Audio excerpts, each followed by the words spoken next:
Assalamualaikum warahmatullahi wabarakatuh. Come to back my channel. Perkenalkan, nama saya Ikamus Prameji dari PAI 6B akan mempresentasikan cara menulis proposal skripsi model PTK dengan judul skripsi Upaya Peningkatan Motivasi dan Hasil Belajar PAI, materi kisah teladan Lukman Hakim dengan Active Knowledge Sharing pada kelas 5 SD Negeri 2 Pohkumbang. Sebagai seorang akademika di bidang tertentu, menulis skripsi adalah suatu tanggung jawabnya.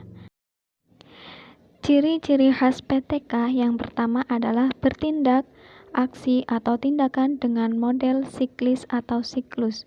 Jadi, dalam melakukan PTK adalah secara bertahap.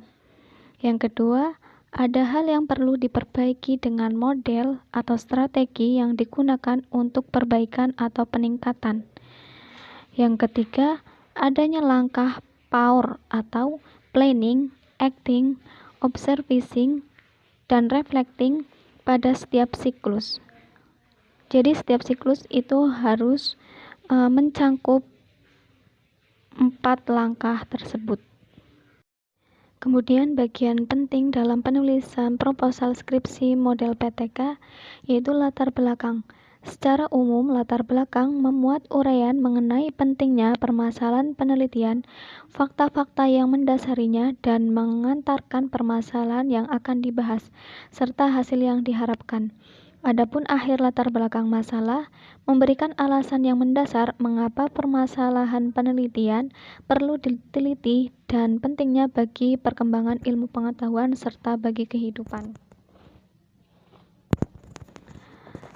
Karena ini riset PTK, melakukan observasi awal sehingga mendapatkan data real tentang rendahnya motivasi dan hasil belajar pada materi tersebut. Yang ketiga, sampaikan data awal dari hasil observasi Anda di sini. Keempat, awalilah latar belakang dengan kalimat yang menarik perhatian. Kelima, lengkapilah argumen di latar belakang ini dengan data yang faktual yang diambil dari beberapa media seperti buku, koran, atau internet. Yang keenam, akhiri latar belakang dengan alinea yang memuat beberapa pentingnya riset terkait dengan upaya peningkatan motivasi dan hasil belajar. Kemudian bagian penting dalam penulisan proposal skripsi model PTK adalah rumusan masalah. Rumusan masalah diambil dari masalah yang ada di latar belakang, yang memuat rincian pertanyaan atau pernyataan tentang cakupan permasalahan yang akan dibahas.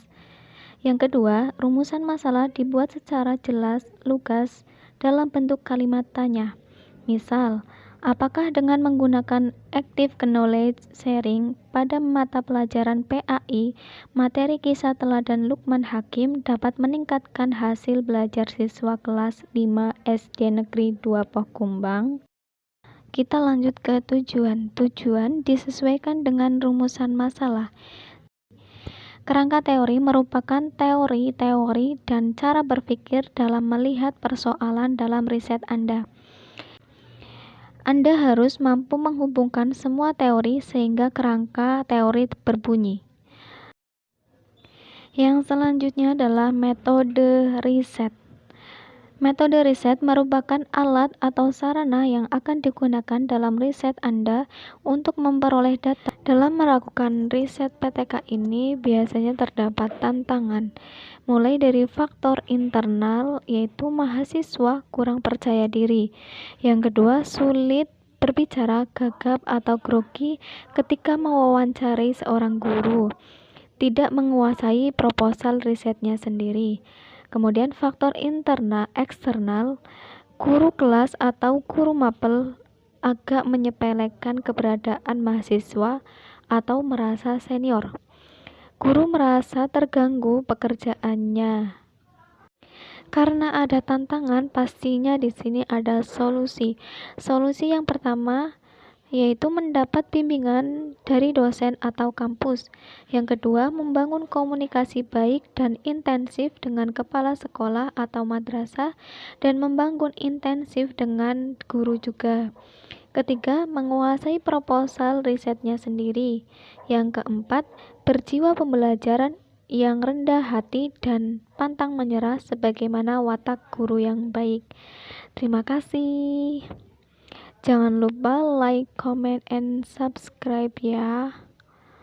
Wassalamualaikum warahmatullahi wabarakatuh.